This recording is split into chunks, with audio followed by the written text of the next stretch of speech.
The Master System had 2 games based on the Zillion anime. The first one had some awkward controls and some repetitive gameplay, but it was able to salvage itself thanks to some challenging puzzle elements. This time around, with Zillion 2 the Tri-Formation, the programmers decided to do away with all the puzzle elements and just have a straightforward action game. The results are mostly bad. Things start off nicely as you're placed atop a 3-wheeled motorcycle traveling at a high speed. The controls are absolutely perfect. There's not much strategy though, it's mainly just a test of reflexes.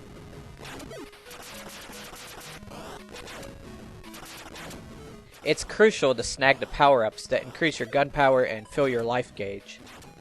If you don't react in time, the power-ups will just fly right past you. The most important one is the A symbol, which allows you to transform your motorcycle into a mech suit. This makes the onslaught of enemies easier to deal with, since you can now fly around the screen.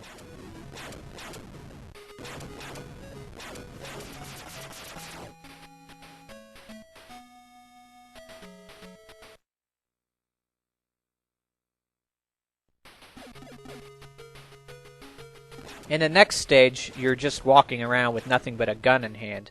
You walk a little bit, then shoot. Walk a little more, then shoot, and so on. It gets pretty repetitive. There are no separate paths to choose, you just proceed in one direction. The stage design, if you can even call it that, is as generic as it can possibly be. There are no items to find or secrets to uncover.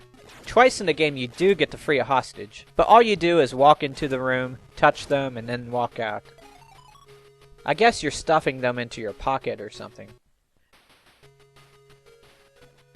The manual says these hostage rooms are hidden, but that's incorrect.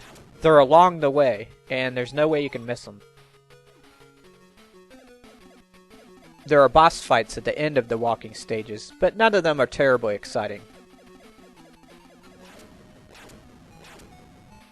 As you proceed through the game, it alternates between the motorcycle stages and the walking stages.